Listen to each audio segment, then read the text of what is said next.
Em nome de Jesus. Como é bom podermos estar aqui e cantar louvores ao nosso Deus. Como é bom. Que Deus abençoe ricamente sua vida. Em nome do Senhor Jesus Cristo. Eu gostaria que você abrisse sua Bíblia comigo na primeira carta de Pedro. Primeira carta do apóstolo Pedro, capítulo de número 4. 1 Pedro, capítulo de número 4. E nós vamos ler a partir do verso 7.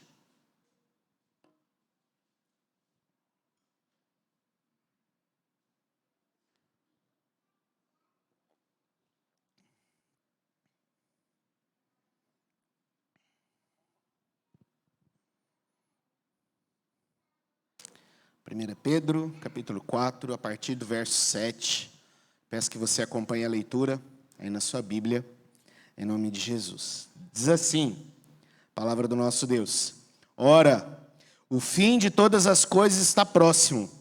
Sede, portanto, criteriosos e sóbrios, a bem das vossas orações. Acima de tudo, porém, tende amor intenso uns para com os outros, porque o amor cobre multidão de pecados. Sede mutuamente hospitaleiros, sem murmuração. Servi uns aos outros, cada um conforme o dom que recebeu, como bons despenseiros da multiforme graça de Deus. Se alguém fala, fale de acordo com os oráculos de Deus. Se alguém serve, faça-o na força que Deus supre, para que em todas as coisas seja Deus glorificado, por meio de Jesus Cristo, a quem pertence a glória e o domínio pelos séculos dos séculos. Amém. Feche seus olhos, vamos orar nesse momento. Você possa estar orando por você. Peça a Deus que fale o seu coração nessa noite. Ore pela sua vida, ore pela minha vida, que o Senhor Jesus ministre aos nossos corações. Que de fato saiamos daqui cheios do Senhor, em nome de Jesus Cristo. Muito obrigado, Deus. Muito obrigado por esse momento de adoração, de culto ao Senhor. Nós louvamos a Ti. Como é bom cantar louvores ao Senhor. Como é bom, Deus, ó Pai, demonstrar, Deus, ó Pai, a nossa gratidão a Ti. Ó Deus, como é bom, Deus, responder, Deus, ao Senhor, conforme no salmo que nós lemos, Deus, que faz a sua voz ouvir e nos chama, convoca a todos para adorá-lo. Muito obrigado por esse momento. Ó Deus, em nome de Jesus, e que nesse tempo agora, que a Tua palavra foi lida, Tua palavra, Deus, ó Pai, vai ser exposta nesse momento. Deus, que o mesmo Espírito, que até aqui, Deus, ó Pai, vem ministrando, Deus, ó Pai, nos nossos corações, e nos conduzindo nessa adoração, seja o Espírito que fale conosco. Nos encha do Senhor. Nos encha da Tua palavra, em nome de Jesus. E que a gente saia daqui tocados por Ti, Deus. Use-me, Deus, ó Pai, com graça e misericórdia. Usa-me, Senhor Deus, e que toda, Senhor Deus, ó Pai, a nossa atenção nesse momento esteja, Senhor Deus, ó Pai, na palavra do Senhor. É a revelação do Senhor, ó Pai, dada a nós, na qual o Senhor usou homens, Deus, e o autor, ó Deus, Pedro, que nós estamos lendo nesse momento, foi um desses. Ó Deus, inspirado pelo Teu Santo Espírito, para falar, ó Deus, ó Pai, a igreja do seu tempo, para falar a igreja, Senhor Deus, ó Pai, dos tempos antigos, a igreja do nosso tempo, e continuará falando, Deus, ó Pai, na igreja do Senhor, pelos séculos dos séculos. Fale conosco, Deus, é o que nós te pedimos em nome de Jesus. Amém. Amém. Glórias a Deus. Queridos, nós estamos na terceira mensagem da nossa série Liderança Bíblica.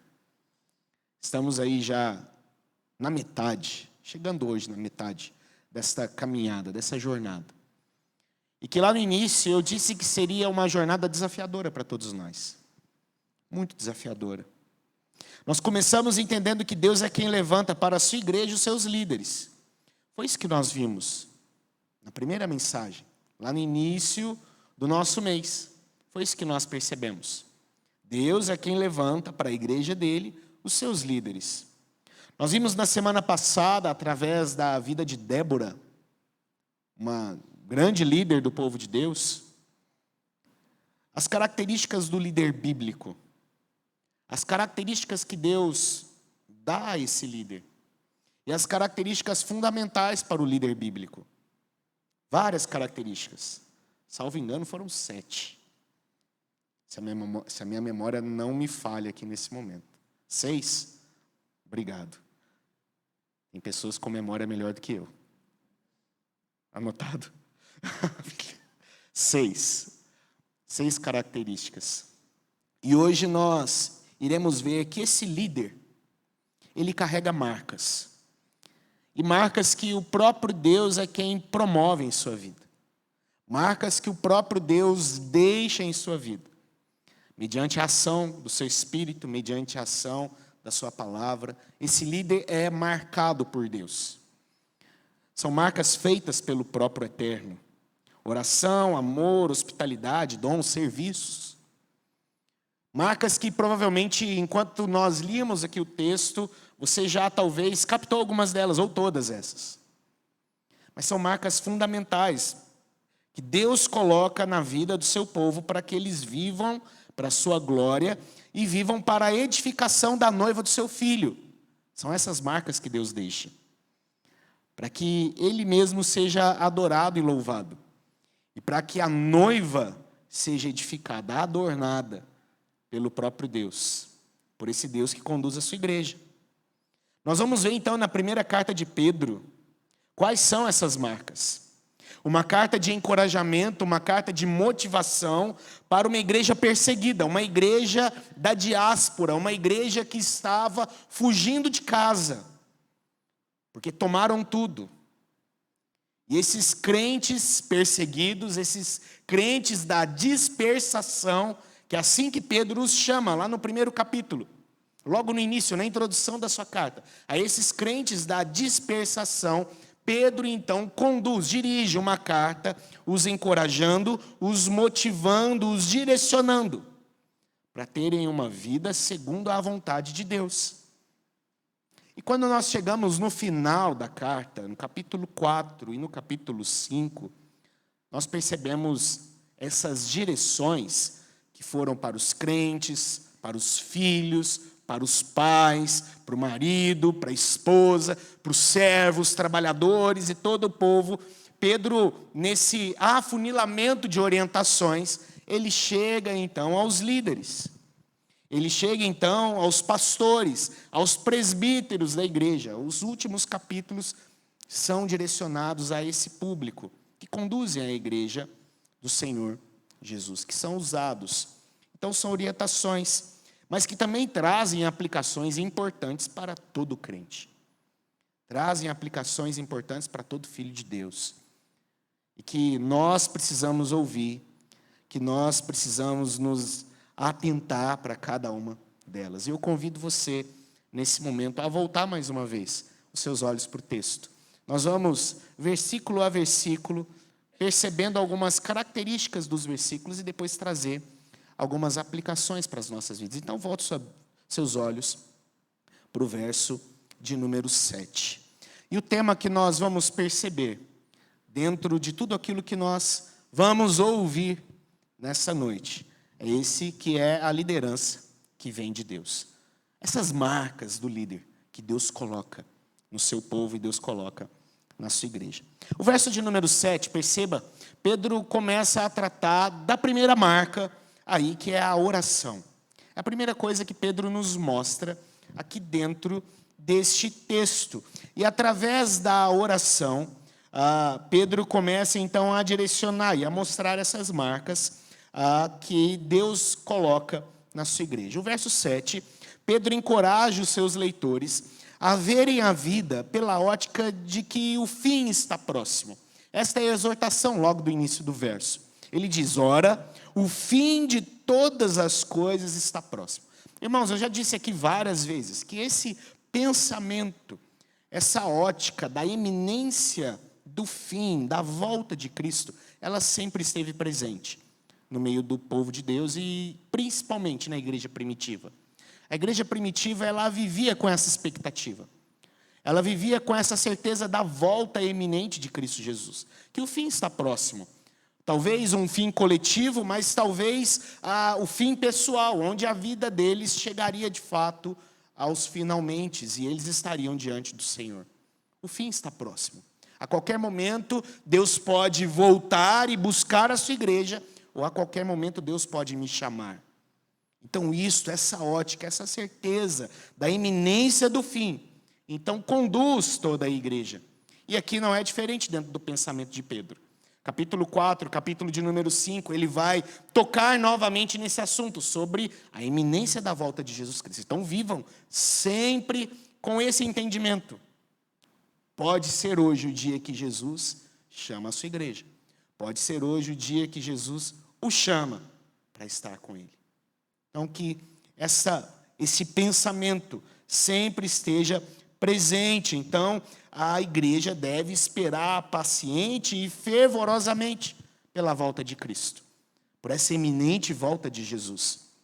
Mesmo que ninguém saiba quando isso acontece, quando virá o fim, os cristãos devem viver aguardando isso. Precisam viver com essa expectativa. Então, enquanto vivem nessa expectativa, nesta ótica, o crente precisa ter em mente que a sua vida deve ser adequada. A sua vida precisa ter marcas que condizem com essa expectativa. Então, Pedro, traçando, ele nos mostra que a oração é uma destas marcas. Ele diz: sede, portanto, criteriosos e sóbrios a bem das vossas orações. Então, se Cristo está voltando, sejam criteriosos, sejam sóbrios, a bem das vossas orações. Antes de oração, Pedro acrescenta duas características essenciais aos que oram. É muito interessante. Eu gostaria que você olhasse para o texto e entendesse o motivo pelo qual Pedro acrescenta essas duas características: criteriosos e sóbrios, para o bem das vossas orações. No original, o primeiro termo que foi traduzido aí nas nossas Bíblias como criteriosos, no original traz a ideia de uma pessoa ser sobriamente sábia. Interessante isso, né? Uma pessoa que é sóbria, mas ao mesmo tempo sábia. Ou seja, uma pessoa que é racional. A ideia literal da tradução aqui é justamente essa. Sejam sóbrios em suas orações. Sejam racionais em suas orações. Estejam em perfeito juízo enquanto vocês oram. É isso que Pedro está dizendo. O ser criterioso aqui traz, no sentido original, a ideia de estar em perfeito juízo enquanto você esteja orando. É justamente isso que Pedro ensina. O segundo termo que ele traduz aqui para sóbrios, a ideia é de saber controlar a influência das nossas emoções, que por vezes tentam dominar o nosso coração. Pedro não está aqui negando as emoções. Pedro não está nos ensinando que a nossa oração precisa ser fria, mas ele está dizendo que há emoções que vão tentar dominar os nossos corações. E nós precisamos ser sóbrios para conseguir controlar essas emoções. É isso que ele está nos ensinando aqui. Então, sejam criteriosos e sejam sóbrios nas suas orações. Traz a ideia de que, para Pedro, a oração, ela precisa manter duas características muito importantes. Nós não podemos ser tomados por emocionalismo. Nós não podemos ser tomados por falta de domínio próprio. Precisamos ter domínio próprio. Precisamos saber ser criteriosos. Precisamos saber controlar as nossas emoções e ter perfeito juízo para o bem das nossas orações.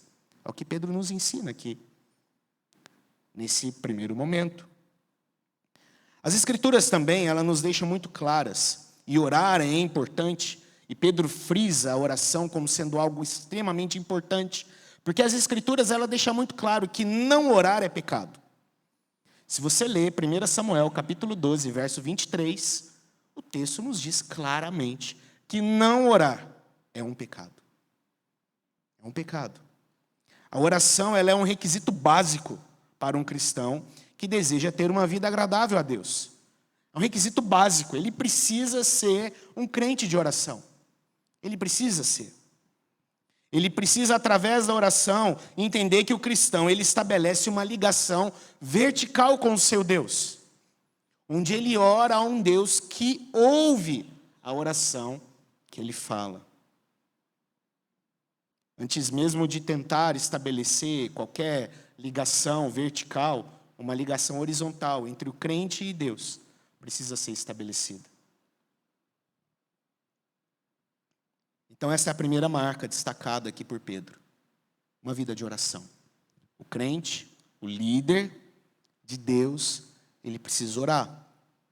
Verso de número 8, ele continua dizendo: acima de tudo, porém, tende amor intenso uns para com os outros, porque o amor cobre multidão de pecados. Assim como ele fez, lá no capítulo de número 1, verso 22, novamente o amor e o amar ao próximo é destacado por Pedro na sua carta. Capítulo 1, verso 22, ele faz isso. E mais uma vez, aqui no capítulo 4, ele diz a importância do amor ao próximo, do amar o próximo. Ele entende que no relacionamento interpessoal, o amor precisa ser levado como prioridade. É isso que Pedro nos ensina. Veja o que ele diz: acima de tudo, porém, tende amor uns para com os outros. Então, como prioridade, primeiramente, tenham amor uns para com os outros. É isso que Pedro nos diz. Provavelmente, assim como Paulo, assim como João, também fazem em suas cartas, Pedro traz à mente do leitor aqui nesse momento o amor como aquele que ele ouviu do próprio Cristo, que é um mandamento. Amarás, pois, o Senhor teu Deus de todo o teu coração, toda a tua alma, com todo o seu entendimento, é o teu próximo, como a ti mesmo. Paulo fez isso. João também fez isso. E Pedro, como quem aprendeu do próprio Jesus, faz o mesmo aqui nesse momento. Acima de tudo, tenham amor como prioridade no meio de vocês. Esse amor aqui, ele é qualificado, assim como Pedro fez com a oração, que ele colocou ali duas características, Pedro coloca também aqui uma característica nesse amor. Ele diz: tende amor, o quê? Intenso. Pedro não só nos fala para amar, mas ele complica um pouquinho mais as nossas relações. Tende amor intenso.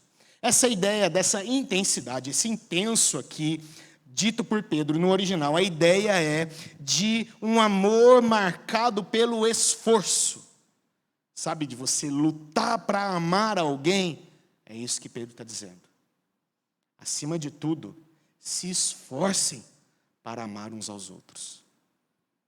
Acima de tudo, lutem para amar uns aos outros. Insistam nesse amor. Perseverem nesse amor. Lutem por esse amor. E ele vai dizer o motivo.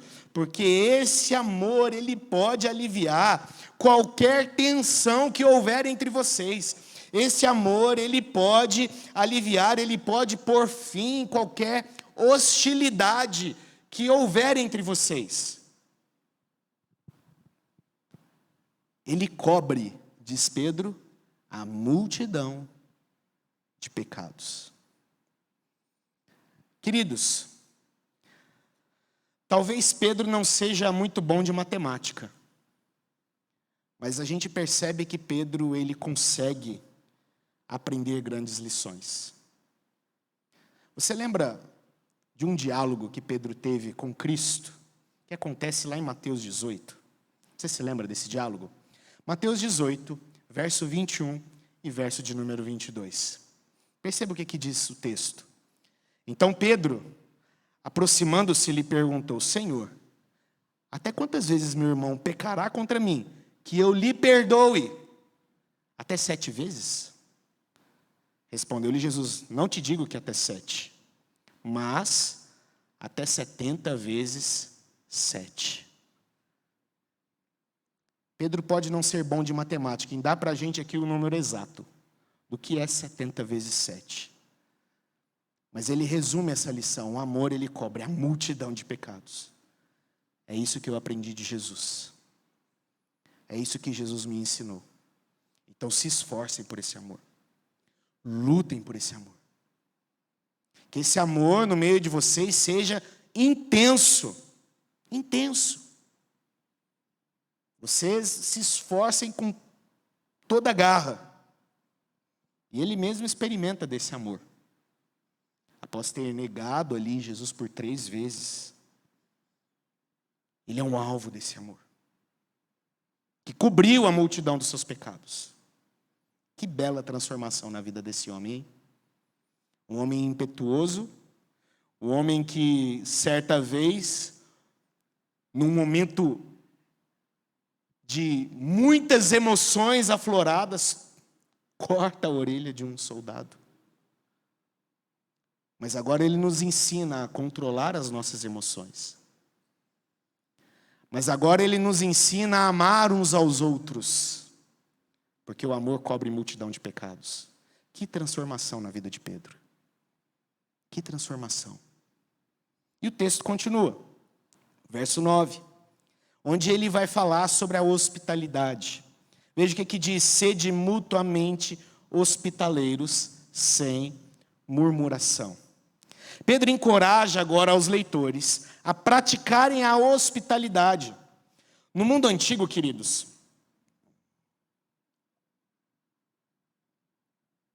assim como as estradas, as hospedarias, elas eram perigosas. Assaltos aconteciam frequentemente no mundo antigo. Frequentemente. Então era muito comum que os viajantes não contassem com estas hospedarias, mas contassem com a hospitalidade das pessoas de determinada cidade, de uma determinada vila. Então, ao chegarem numa cidade, eles procuravam ali alguma comunidade, talvez se era um cristão, procuravam uma comunidade de cristãos e ver ali entre aqueles irmãos que estavam ali alguém hospitaleiro para o receber em casa. E Pedro então encoraja. Ele encoraja esta hospitalidade, para que as pessoas fossem e praticassem esta hospitalidade. Paulo já fez isso também. Paulo, na carta aos Romanos, ele destaca esta marca como algo essencial na vida do crente. E Pedro acrescenta a esta... Pedro vai complicando, né? Ele coloca amor, mas ele coloca intenso, oração, mas uma oração que saiba como esteja de fato orando. E ele coloca aqui a hospitalidade, e ele diz aqui: sejam hospitaleiros, sem murmuração. Pedro sabe o que é isso. Pedro tem sogra, né? Então ele sabe o que é se preparar para receber a sogra. Por 5 dias ela ficar 15. Mas brincadeiras à parte, Pedro diz para que sejamos hospitaleiros, mas hospitaleiros sem murmuração. Saber que há pessoas difíceis, que às vezes chegam em casa, não contribuem com nada, não lavam um copo, mas precisamos fazer isso sem murmuração. A palavra de Deus até chega a dizer que aqueles que são hospitaleiros, eles recebem pessoas como se fossem anjos, que chegam dentro da sua casa os abençoando. O escritor a Hebreus fala isso. A hospitalidade, ela precisa estar presente. É interessante que esse termo, traduzido por hospitalidade, ele vai um pouco além da ideia de simplesmente receber alguém em casa. A ideia no original aqui é de ser disposto a tratar tanto hóspedes, estrangeiros, com generosidade e cordialidade. É você receber pessoas em casa, mas também saber receber pessoas diferentes. Talvez por uma nova amizade, talvez por um novo companheirismo. A ideia de hospitalidade traz também para nós aqui esse sentido. Mas fazer isso sem murmuração, é o que diz Pedro. Sejam hospitaleiros, mas não murmurem por causa disso. Verso 10, ele continua: serviu uns aos outros, cada um conforme o dom que recebeu, como bons despenseiros da multiforme graça de Deus. A próxima marca é a marca dos dons. Ele informa aos seus leitores de que cada membro da comunidade cristã recebeu dons de Deus. Um crente não pode criar os seus dons. Um crente não pode exigir os seus dons, porque ele recebe desses dons de Deus, que concede gratuitamente ao seu povo. Em resumo, esses dons pertencem a Deus e devem ser usados em favor do reino desse Deus. É isso que Pedro ensina aqui nesse verso. Nesse versículo, Pedro lembra de que cada pessoa que pertence a um grupo de crente, cada membro, cada cristão, de Deus, ele recebeu a graça de diversas formas. A multiforme graça de Deus que se manifesta na vida do seu povo. E que eles precisam usar desses dons, servindo uns aos outros, abençoando uns aos outros. Podemos incluir aqui, obviamente, o dom maravilhoso que nós recebemos, que é o Evangelho da salvação, que precisa ser proclamado por cada um de nós.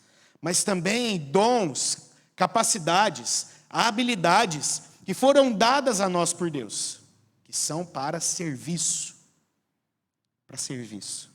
do reino de Deus. Então use os seus dons.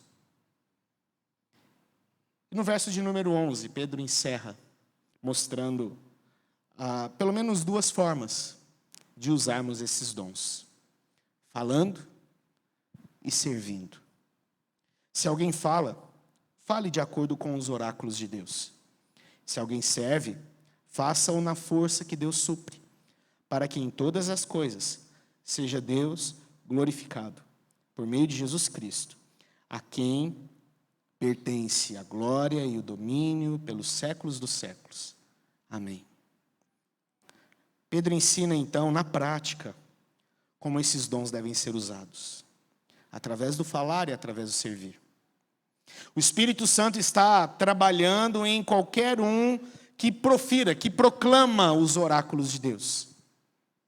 Oráculo tem a ver com sabedoria. Oráculo tem a ver com revelação.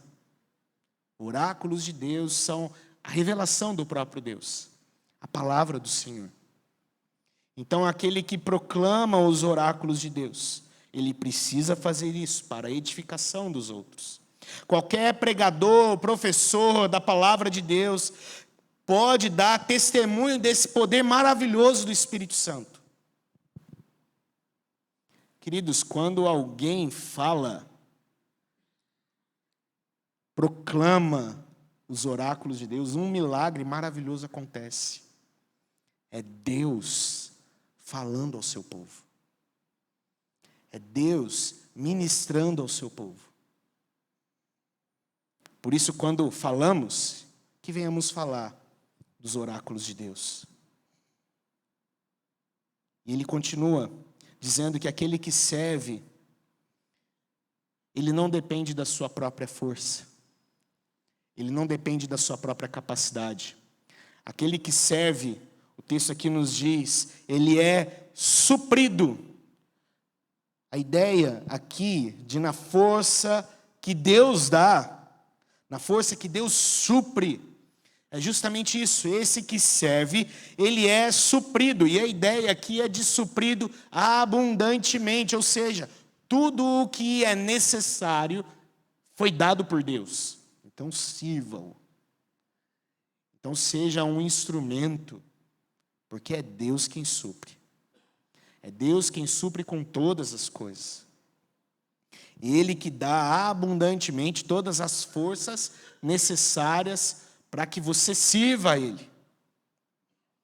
Então, pelo fato de Deus suprir todas as necessidades, o seu nome, ele é glorificado em todas as coisas. É isso que Pedro nos ensina nesse texto.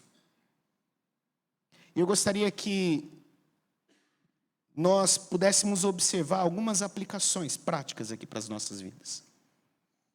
A liderança que vem de Deus, queridos, ela é diferente dos princípios de liderança humanos. Não que nós devemos rejeitar técnicas e ensinamentos humanos sobre liderança. Não estou dizendo isso. Não estou dizendo que você não pode ler livros sobre liderança, não. Mas que eu gostaria que nós entendêssemos que apesar de existirem boas técnicas, apesar de existirem bons livros de liderança, a liderança que vem de Deus, ela é diferente. E estas lideranças que nós aprendemos, essas técnicas, elas precisam entrar dentro do crivo do eterno, para que sejam usadas no reino dele. A liderança que vem de Deus é aquela que ensina que o fim sempre é a glória do Filho. A liderança que vem de Deus é essa. O final de todas as coisas. Como diz aqui o texto, a Jesus Cristo, a quem pertence a glória e o domínio pelos séculos dos séculos. O fim de todas as coisas é Cristo Jesus. Então, a liderança que vem de Deus, ela precisa conduzir todas as coisas a glorificar a Cristo Jesus. Todas as coisas. Nunca outra coisa. Nunca outra pessoa. Nunca a fama. Nunca os holofotes. Paulo, Pedro, João, Tiago, os demais apóstolos, os profetas, não organizaram igrejas, não lideraram pessoas para a sua autopromoção, para a exaltação do nome deles. Imagina, igreja cristã de Éfeso, ministério apóstolo Paulo. Não, Paulo não fez isso. Não houve uma igreja cristã, filhos do trovão. Somos seguidores de Pedro aqui. Não. O alvo sempre foi Cristo Jesus. Sempre foi. A glória sempre foi para Jesus Cristo. Então, se existimos como igreja, se Deus nos chama para servir ao reino, a glória sempre é do Filho e nunca nossa. O alvo sempre foi Cristo, a edificação da igreja, a edificação da sua família, a edificação da sua vida, precisa sempre ter a finalidade de glorificar o Filho. Sempre. Sempre ter. Por isso o líder que ama a Deus, o pai, a mãe que amam a Deus, o crente que ama a Deus, ele precisa olhar para os ensinamentos de Pedro com fé e dedicação. Porque são marcas fundamentais que precisam estar na minha vida, na sua vida. Precisam estar. A liderança que vem de Deus, ela tem essas marcas. Ela tem a marca da oração. Queridos, como eu disse, não orar é pecado. É pecado. Então você, crente, precisa ser um crente de oração. Precisa ser. Não é uma escolha. Como eu disse lá no texto de 1 Samuel, capítulo 12, verso 23, diz assim: quanto a mim, longe de mim, que eu peque contra o Senhor, deixando de orar por vós. Que eu não peque, por ter negligenciado a oração. Não orar é pecado. Então o crente, e principalmente o líder, ele precisa ter oração como marca. Orar é imprescindível, orar é inegociável, orar é irrevogável. Não tem como deixar de orar. Não tem como. A segunda marca é a marca do amor.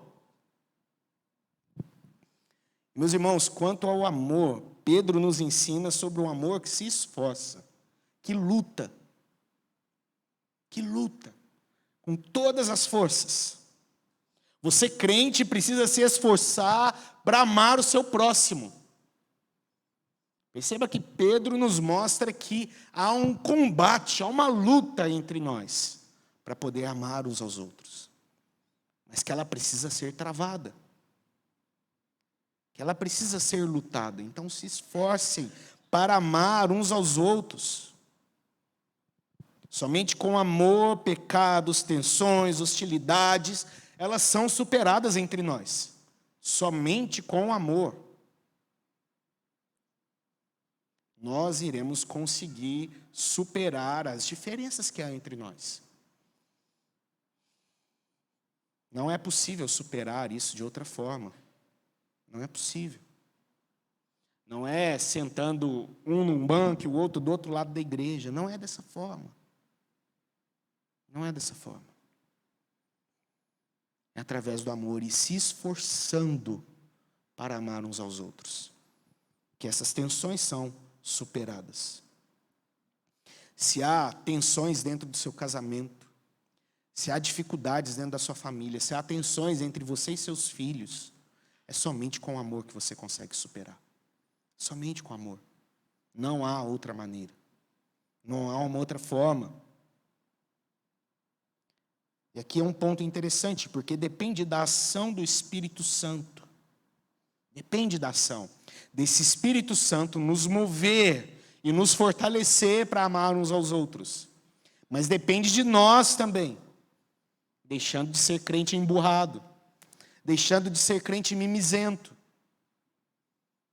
que se dói com qualquer coisa. É se esforçar para amar uns aos outros. É isso que Pedro nos ensina. É assim que Pedro fala conosco nesse momento. A terceira marca é a marca dessa hospitalidade. Esta igreja, esta marca é fundamental para a vida da igreja. É fundamental. Se a igreja não usa de generosidade e cordialidade com os de fora, com aqueles que chegam, com os estranhos, não for hospitaleira, ela nunca terá uma caminhada saudável, nunca terá. Nunca terá. Nós precisamos ser acolhedores. Nós precisamos ser receptivos. As pessoas que entram aqui precisam sair abraçadas. As pessoas que entram aqui precisam perceber a sua generosidade, a sua cordialidade. Elas precisam perceber isso. Elas precisam sentir isso. Sentir isso. Quantas pessoas não precisam somente de um abraço? Mas nós precisamos ser generosos. Nós precisamos ser cordiais. Precisamos ser hospitaleiros. Precisamos ser acolhedores, receptivos. Que as pessoas se sintam bem no nosso meio. As pessoas se sintam bem no nosso meio. Seja ela quem for. Seja de onde ela veio. Mas que ela se sinta bem no nosso meio. Abraçada, acolhida. Com toda a alegria. Só assim, queridos, nós teremos uma igreja saudável. Só assim. Uma caminhada, uma jornada saudável. E por fim, a igreja ela precisa ser marcada por dons e serviço. Precisa ser marcada. O crente, o líder que não quer dispor os seus dons em favor da igreja, ele não entendeu o que é ser igreja. Ele não entendeu o que é ser líder. Ele não entendeu o que é ser crente. O líder ou o crente que quer viver carreira solo, ele não entendeu o que é a igreja. Porque não existe carreira solo dentro do povo de Deus. Não existe. Você pode até tentar andar sozinho, mas você não vai muito longe. Você pode até tentar. Não há carreira solo, queridos. Você não deve se contentar com uma só coisa e com os seus próprios dons. Não, você não deve. Você precisa entender que você vai ser suprido pelos dons da pessoa que está do seu lado, atrás de você, na sua frente. Você vai ser suprido por eles. Todos nós temos a necessidade de socorrer e de sermos socorridos pelos nossos irmãos. Todos nós temos. Não conseguimos ir sozinhos, não conseguimos ter uma vida de carreira solo. Em resumo, a igreja, ela é de fato uma dispensa, queridos. Uma dispensa onde os dons de Deus estão disponíveis, mas na vida de cada um dos crentes. E é nela que nós podemos, de fato, ser alvo desses dons. Somente dentro dela. Por isso, Paulo ele vai dizer aqui, Pedro, perdão, ele vai dizer para nós, servir uns aos outros, verso 10. Cada um conforme o dom que recebeu, como bons despenseiros da multiforme graça de Deus. Isso é a igreja. Isso é a igreja. É como se fosse a despensa da nossa casa. Quando você chega, depois daquele dia com fome, você abre, pega alguma coisa para satisfazer a sua fome. Assim é a igreja. Nela nós somos supridos. Nela nós somos supridos. Com essa multiforme graça de Deus. Nela nós somos supridos com essa multiforme graça que Deus manifesta na vida e através da vida do nosso próximo. É somente na igreja. Então nós, como igreja, você como crente, você como líder, você precisa entender que é responsabilidade nossa,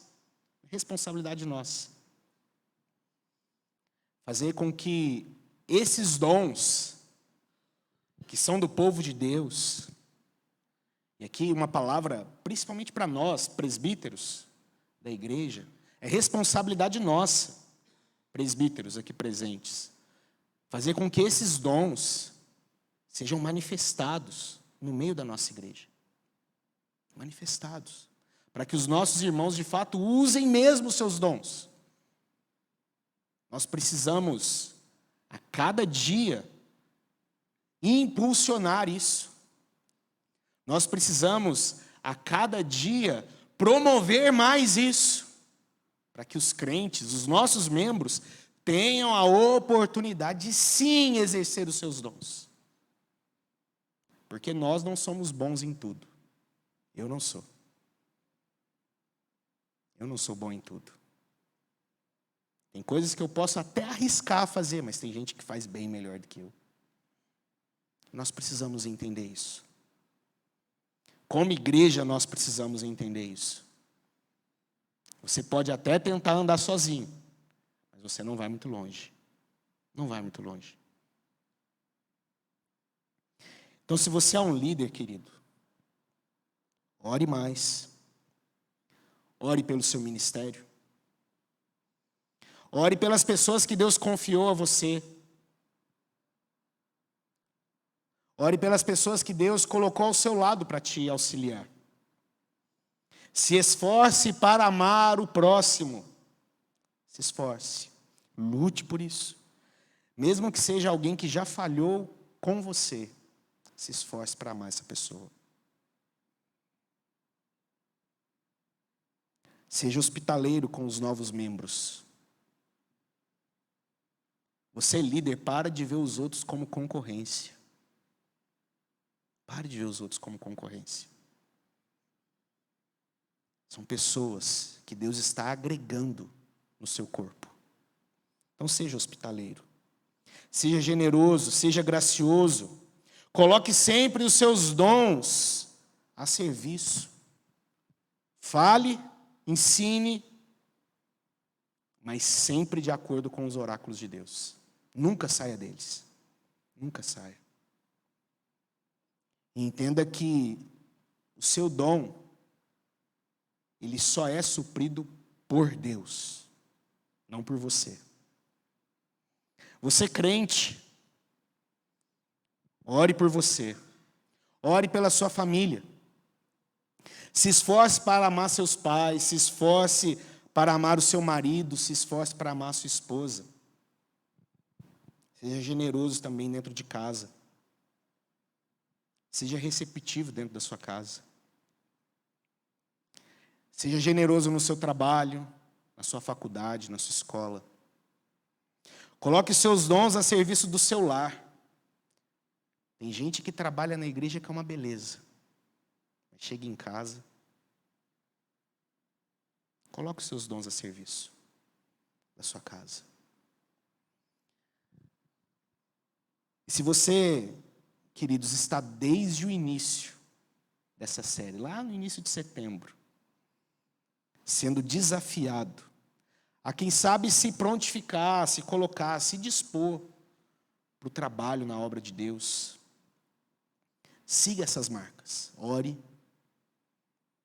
tenha generosidade, tenha amor, sirva. Se há dúvida, se há medo, busque em Deus. Se você se sente incapaz, entenda que a força necessária, Deus a suprirá, e suprirá em abundância. Que Deus nos abençoe, queridos, em nome de Jesus. Que Deus conduza a igreja dele. Que Deus use vocês, que Deus nos use como despenseiros dessa multiforme graça dele, para a edificação da noiva e para a glória do Filho, em nome de Jesus. Amém? Vamos colocar de pé? Vamos orar nesse momento?